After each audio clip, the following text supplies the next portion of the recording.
மலரம்மா சமையல் யூடியூப் நேயர்களுக்கு வணக்கம். இன்றைக்கி நம்ம வீடியோவில் இந்த மழை குளிருக்கு ஏற்ற மாதிரி ரொம்ப சூடாக சுவையான ஒரு ரசம் தான் செய்ய போகிறோம்.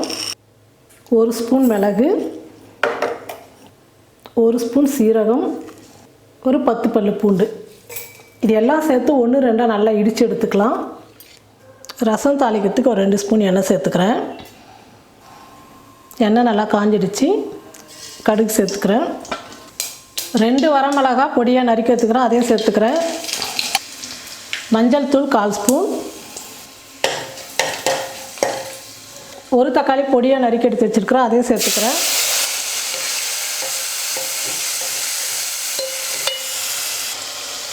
ரசத்துக்கு தேவையான அளவுக்கு உப்பு சேர்த்துக்கலாம்.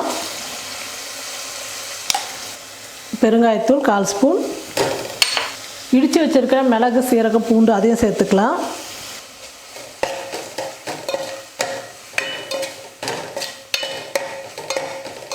ஒரு சின்ன எலுமிச்சம்பழம் அளவு புளி ஊற வச்சு நல்லா கரைச்சி எடுத்துக்கிட்டால் ஒரு 1/2 லிட்டர் தண்ணி வச்சு அந்த புளி தண்ணி சேர்த்துக்கலாம்.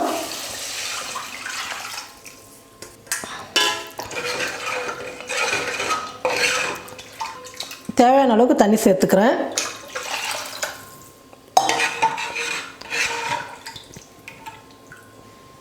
கருவேப்பிலை கொஞ்சம் கொத்தமல்லி பொடியாக நறுக்கி எடுத்துக்கிட்டு அதையும் சேர்த்துக்கிறேன்.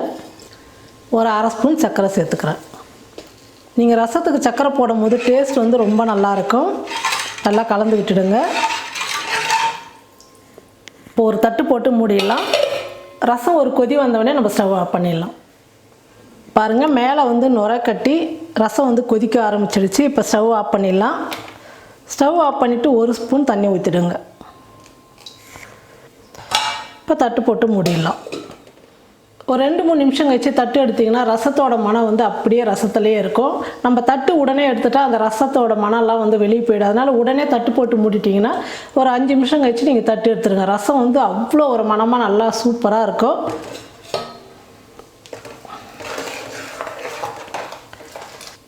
பாருங்கள், சூப்பராக இந்த குளிர் மழை காலத்துக்கு ஏற்ற ரசம் வச்சுருக்கிறேன். நீங்களும் உங்கள் வீட்டில் இந்த மாதிரி ரொம்ப காரசாரமான ஒரு ரசம் வச்சு சாப்பிடுங்க. உடம்பு ரொம்ப ஆரோக்கியமாக இருக்கும். செஞ்சு பார்த்துட்டு எப்படி இருக்குன்னு சொல்லிட்டு கமெண்ட் பண்ணுங்கள், ஷேர் பண்ணுங்கள். நன்றி.